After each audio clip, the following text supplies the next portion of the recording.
have read over 200 books trying to figure this out, and I'm telling you, most of them waste of my time. But these 8 books are different. Each one unlocks a specific piece of the puzzle. When you combine all them together, you have everything you needed to make 2026 your breakthrough year. And you will realize that you were only one book away from changing your life completely. The first piece of the puzzle, the book that unlocks self-mastery, The War of Art by Pressfield. This book helped me understand why I knew exactly what I need to do, but I couldn't make myself do it. Pressfield calls it resistance. Resistance is this negative force of self-sabotage that will work against us anytime we try to move from a lower level to a higher level. It's not about you being lazy or broken. It's a law of nature. The more important a project is to your soul's evolution, the more resistance you will feel to it. In other words, the thing that you really should be doing is going to be the hardest. It shows you the difference between amateurs and professionals. An amateur worries about how they feel. Well, I don't feel like getting out of bed this morning. I don't feel like really doing my work today. A professional doesn't care how they feel. They do it. That's the secret.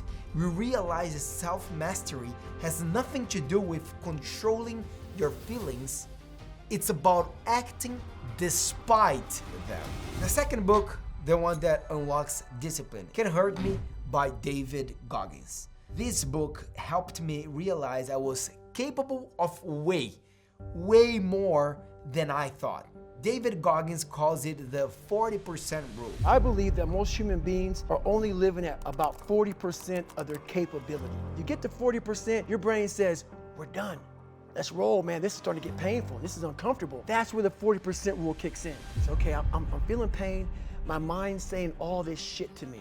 It's saying, get out of here, run, flee. The fight or flight kicks in. It starts telling you all these things. You start to believe it. This is the time where you have to gain control back of your mind. It's okay. Let me see if I can go 45%. The mind starts to be, okay, what are you doing? We're supposed to be going right and you're going left. You start then controlling your mind.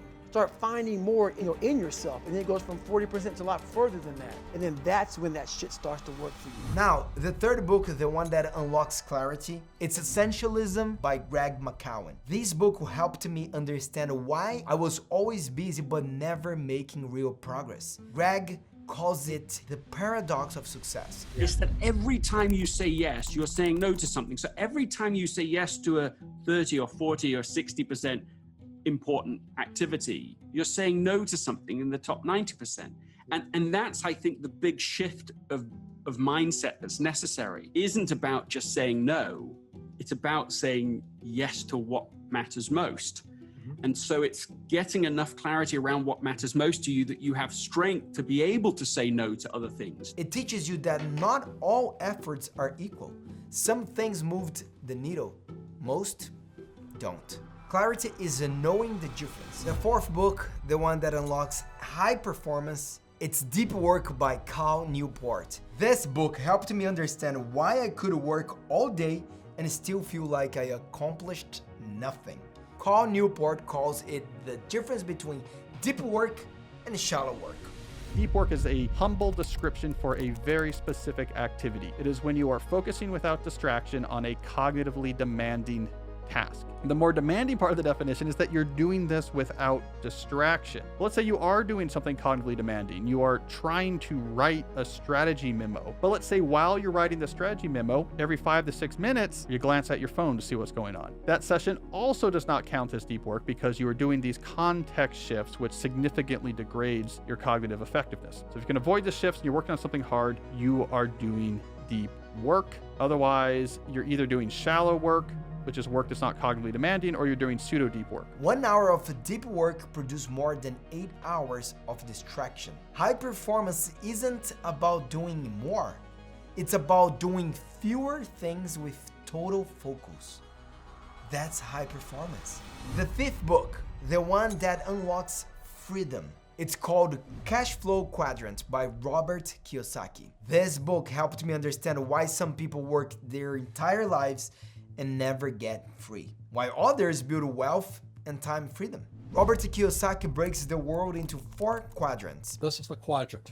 E stands for employee. You trade time for money. You have a job. Majority of people are like that. S stands for specialist or small business owner. You own your job, but you are still trading time for money. B stands for business owner. You own a system. The business runs without you.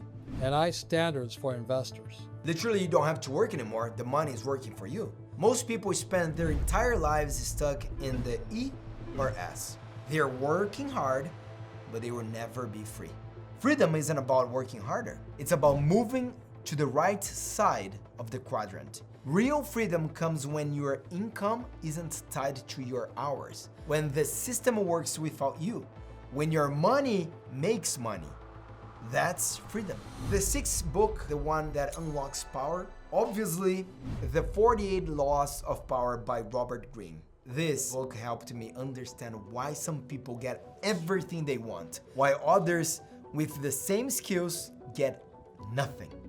It's not about fairness. It's not about being the smartest or working the hardest. It's about power. Power is a feeling, it's an essence, it's an emotion. It's a human need and desire. It's a sense of understanding yourself and being able to control yourself. There's no such thing as a group of people who don't want power. It has its own rules, its own conventions, its own laws. Robert Greene distilled it into 48 laws. Laws like never outshine the master. Everybody has an ego and everybody has insecurities. And if you inadvertently trigger his or her insecurities, you're in for a world of trouble. You're probably going to get fired or something bad's going to happen eventually. Conceal your intentions. So that people don't know what you're going to do next and they're wondering what you're going to do next. What's the next thing that Stephen is planning? I don't really know. Wow. Or use the surrender tactic. Oftentimes, failure, mistakes, problems are actually the best thing that can happen to you. Instead of getting reactive and going, God damn it, why did I, what's wrong there, and getting all stiff and rigid, just bend with it and say, this happened for a reason. It's teaching me a lesson. I made a mistake. I need to learn from this. You realize that understanding these laws doesn't make you manipulative. It makes you aware. And awareness is the difference between being played and playing the game.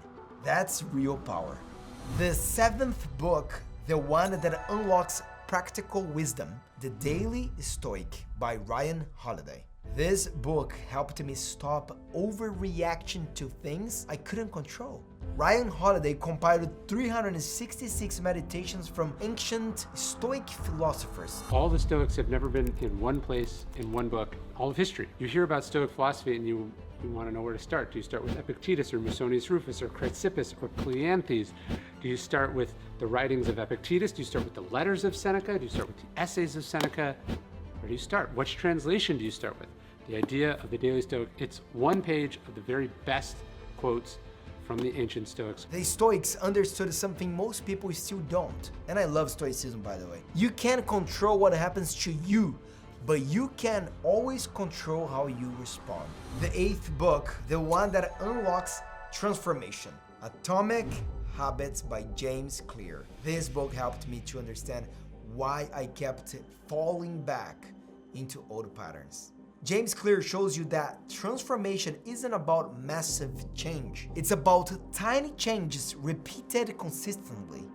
He calls them atomic habits. The first meaning of the word atomic is tiny or small, like an atom, and I do think habits should be small and fairly easy to do. The second meaning of the word atomic is the fundamental unit in a larger system. And that's the one that people often overlook. Like atoms build into molecules, molecules build into compounds, and so on. And your habits are kind of like that. Each little habit is like a little atom in the overall routine of your day. You put them all together and you end up with your lifestyle or your daily routine. That's where transformation comes in with this book.